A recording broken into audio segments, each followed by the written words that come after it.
Halo semua, selamat datang di channel kami, Jurnal Kriminal bersama saya Atika Hawalo. Bagi Anda yang menyukai pembahasan tentang kasus-kasus kriminal, kami sengaja membangun channel ini untuk Anda. Jangan lupa untuk mendukung channel kami dengan cara subscribe, like, komen, dan share ke media sosial yang Anda punya.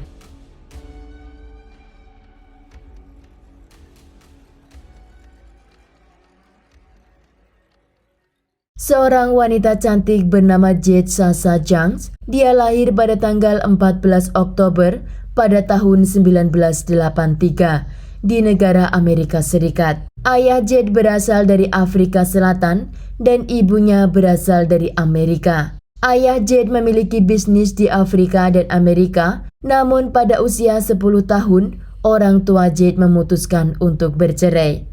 Namun ibu Jade setahun kemudian dia menikah lagi dengan seorang pria bernama Thomas, yang dimana Thomas memiliki seorang anak perempuan bernama Jana. Setelah ibu Jade menikah dengan Thomas, mereka memiliki seorang anak laki-laki. Namun rumah tangga Thomas dan ibu Jade mulai mengalami keretakan sejak tahun 2002 sampai 2008. Selama 6 tahun itu, polisi mendapat beberapa laporan dari dalam rumah Jade yang dimana Thomas melakukan kekerasan dalam rumah tangga. Hingga akhirnya pada tahun 2008, Thomas bercerai dengan ibu Jade. Namun Thomas selama beberapa tahun masih mengurusi kebutuhan Jade dan kedekatan Jade dengan Thomas membuat Jade seperti memiliki dua orang ayah yang sangat menyayanginya.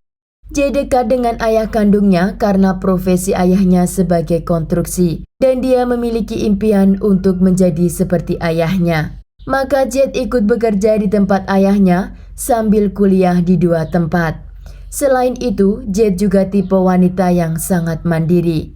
Dia memulai bisnisnya dengan berjualan barang-barang dari beberapa perusahaan dan juga menjual proyek desain interior yang telah dia bangun. Dan jika ada waktu libur, Jade memilih untuk menghabiskan waktunya travel ke tempat-tempat mewah seperti yacht, hotel, dan restoran karena dia sambil mencari inspirasi untuk proyek desain interiornya. Hingga pada tahun 2018, Jade membuka bisnisnya sendiri yaitu desain interior.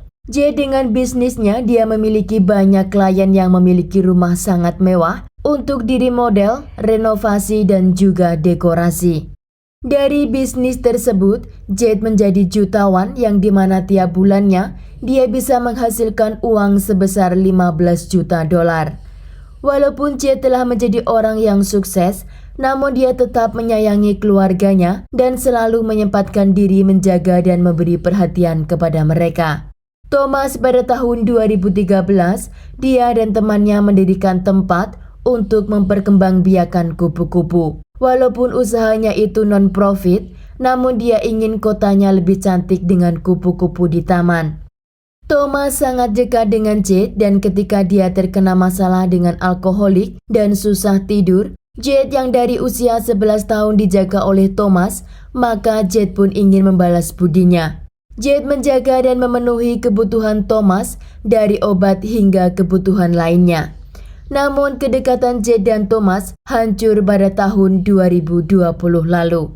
Yang dimana Jade telah menganggap Thomas seperti ayah kandungnya sendiri, dia menjaganya dan juga menemaninya. Namun pada bulan Desember pada tahun 2020, Thomas yang kala itu berusia 64 tahun dan tinggal di rumah sendirian, dia terjatuh dan harus dirawat di rumah sakit. Jade yang tahu tentang keadaan Thomas, dia memutuskan untuk menyewa rumah di dekat tempat tinggal Thomas untuk dia lebih mudah menjaga Thomas.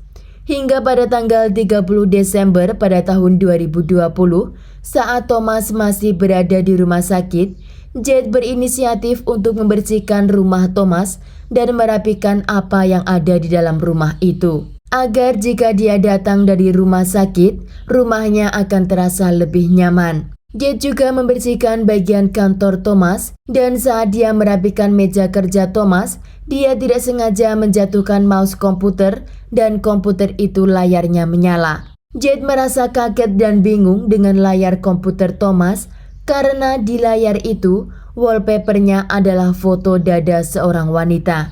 Jade dengan pelan-pelan memperhatikan foto dada telanjang itu dan ternyata itu adalah fotonya sendiri. Namun Jade masih bingung karena foto itu dia ambil lebih dari 10 tahun yang lalu untuk kekasihnya. Dan itu adalah privasi untuk dirinya dan kekasihnya. Bagaimana bisa foto itu ada di komputer Thomas, ayah tirinya? Karena rasa penasaran, Jade duduk di meja itu dan mulai membuka komputer Thomas. Di sana Jade dibuat shock karena Thomas memiliki folder untuk menyimpan foto-foto Jade. Di folder tersebut juga terdapat beberapa kategori yang isinya lebih dari 100 foto. Dan kategori itu disesuaikan dengan bagian tubuh Jade. Jade menemukan banyak foto lama yang hanya dia buat untuk kekasihnya. Namun dia masih belum mengerti kenapa semua foto lamanya berada di komputer ayah tirinya. Foto demi foto Jade teliti lebih dalam, namun Jade menemukan yang lebih membuatnya shock karena terdapat beberapa folder foto, namun Jade tidak tahu kapan itu diambil. Yang jelas lebih dari 10 tahun yang lalu. Dan sepertinya ayah tirinya telah memasang kamera tersembunyi di kamar mandi dan juga di kamarnya. Karena foto itu saat dia mandi dan juga berada di kamar tidurnya. Dalam folder foto itu, Jade masih berusia 16 tahun ketika dia tinggal bersama ibunya dan juga Thomas. Jade ketika melihat semua itu, dia menjadi tidak terkontrol dari rasa marah, jijik, malu, dan benci. Hari itu juga pada tanggal 30 Desember, Thomas akan datang dari rumah sakit. Jade dengan rasa marahnya, dia tidak segera menghubungi polisi dan melaporkan apa yang telah dia temukan. Namun Jade memutuskan untuk mengambil keadilan di tangannya sendiri. Namun Jade memiliki kesalahan yang dimana dia mengatakan apa yang baru saja dia temukan di komputer ayah tirinya. Dan Jade juga mengatakan rencana apa yang akan dia lakukan kepada ayah tirinya kepada salah seorang temannya. Setelah mengirim pesan itu ke salah seorang temannya, kini Jade menelpon dan meminta bantuan kepada teman lainnya yang bernama Adam. Yang dimana Jade mengatakan jika Thomas baru pulang dari rumah sakit. Namun setelah dari rumah sakit itu, dia tidak langsung pulang ke rumah, melainkan dia minum sampai mabuk. Dan kini Thomas dalam keadaan tidak terbangun di mobilnya, dan dia tidak punya kekuatan untuk membawanya ke kamar tidur. Maka Jade meminta bantuan kepada Adam. Bahkan menurut Jade, Thomas juga bersifat sangat agresif kepadanya, dan Jade berusaha melawan Thomas dengan mencekiknya dan juga memakaikan kantong plastik di kepala Thomas. Setelah sedikit tenang, Thomas mengambil obatnya dan minum lalu dia tertidur. Akhirnya Jade menaruh tubuh Thomas di bagasi mobilnya. Adam saat ditelepon sepertinya dia tidak mengerti apa yang sebenarnya terjadi dan apa yang diinginkan oleh Jade. Maka Adam tidak datang saat itu. Dan sore harinya Adam jalan untuk menemui Jade di rumah Thomas. Setelah Adam sampai di sana, dia menemukan Thomas di dalam mobil Jade dalam keadaan sudah meninggal. Adam masih tidak paham dengan keadaan itu dan Jade menjelaskan jika dia ingin tubuh Thomas dibawa ke dalam kamarnya dan ditidurkan di sana agar orang nantinya mengira jika Thomas meninggal karena overdose. Namun Adam tidak mau melakukan itu karena Adam telah memiliki seorang anak. Dan jika dia melakukan itu, berarti dia juga terlibat dalam kejahatan yang terjadi. Adam memilih untuk pergi dan Adam langsung menuju ke kantor polisi untuk melaporkan yang terjadi.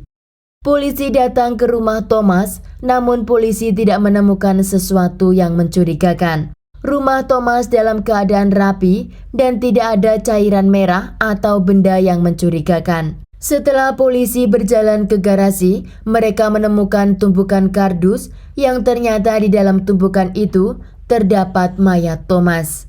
Karena hari itu tidak ditemukan Jade, maka polisi masih mencari keberadaan Jade yang diduga menjadi pelaku kejahatan. Jasad Thomas dibawa ke ruang otopsi dan beberapa hari kemudian menunjukkan jika Thomas meninggal karena overdose obat yang dia konsumsi. Ketika polisi menemukan Jade dan dia dimintai keterangan, Jade mengatakan jika dia tidak melakukan apa-apa kepada Thomas.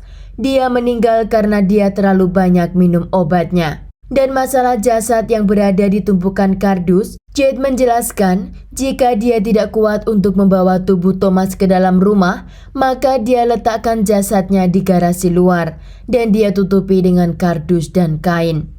Karena kematian Thomas terbukti karena obat yang dia konsumsi dan juga tidak ada orang yang tahu tentang masalah Jade dengan komputer Thomas, Jade juga sangat kooperatif dengan polisi, maka hakim memutuskan untuk memberikan kebebasan namun dengan jaminan sebesar $1 juta.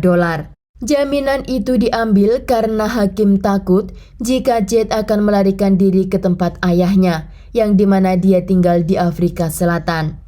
Namun karena Jade adalah wanita yang kaya, dia pun membayar jaminan tersebut tanpa masalah. Pada tanggal 2 Januari pada tahun 2021, Jade keluar dari penjara setelah 2 hari dia ditahan. Dan Jade keluar dari penjara itu dengan mesin GPS di kakinya. Lalu Jade pergi ke rumah ibunya dan di rumah ibunya itu, Jade hanya diizinkan berjalan dengan jarak 11 km. Pada tahun 2021 dan tahun 2022, Jade dalam kondisi yang bebas dan tidak ada masalah lagi.